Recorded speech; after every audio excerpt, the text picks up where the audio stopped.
প্রিয় ছাত্রছাত্রী 3.2 উদাহরণ 14 দেখো x সমান 37 হলে প্রশ্ন করছে 8x³ প্লাস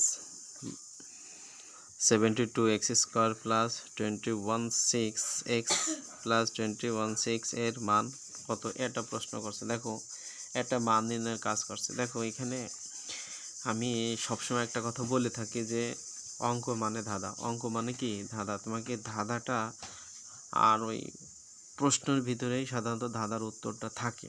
এটা তোমাকে ক্রিটিক্যালিভাবে প্রশ্ন করা হবে, তাই ওই প্রশ্নটা ভালো করে পড়তে হবে। যেমন এখানে যে কাজ দিয়েছে এই কাজটা আমরা একটু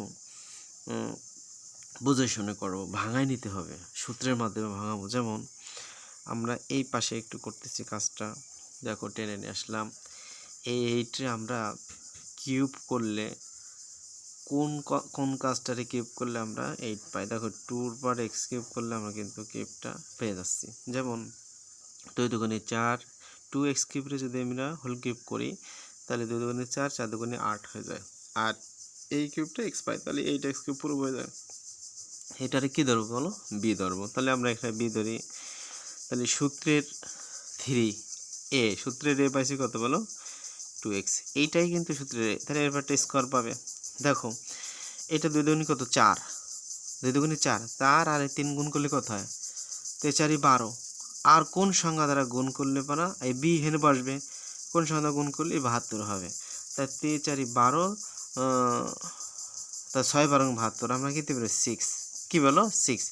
তে 6 12 72, তাহলে 72 আমাদের এক্স স্কোয়ার হয়ে যায়। এটা প্রুফ হয়ে গেল।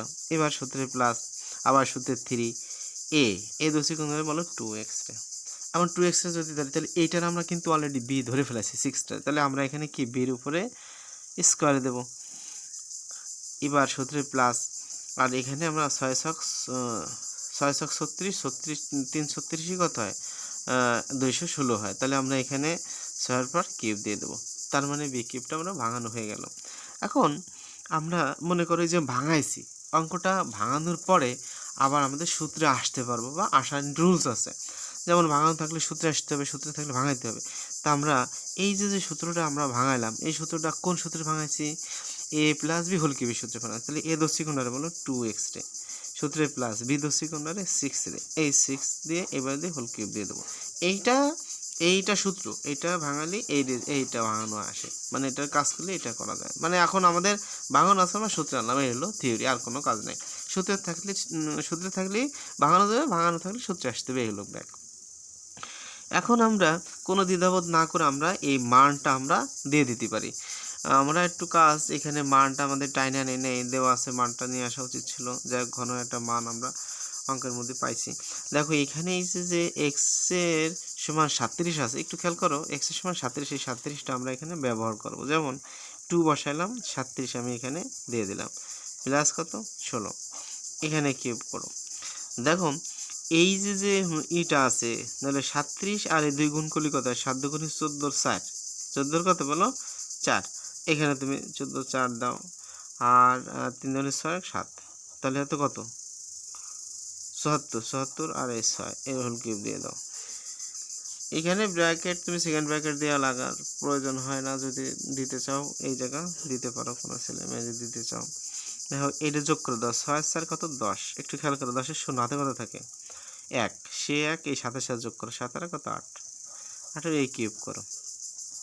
দেখো এখানে তাহলে যদি আমরা কাজ করি, শূন্য আছে কয়টা? একটা। পাওয়ার আছে কয়টা? 3টা, তাহলে 3টা শূন্য হবে। একটু খেয়াল করে দেখো, 3টা শূন্য। এইটা আছে কয়টা? একটা। পাওয়ার আছে 3টা, তাহলে এইটা কয়বার গুণ হবে বলো?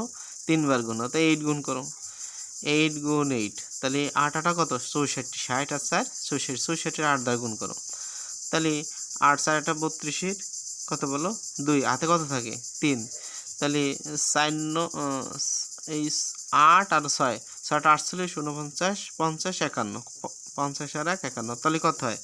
512। এই 512টা তুমি এই জায়গায় এস করো। তাহলে আমাদের এইটাই হলো কি আমাদের কাঙ্ক্ষিত মান। এটাই কি বলো? কাঙ্ক্ষিত মান।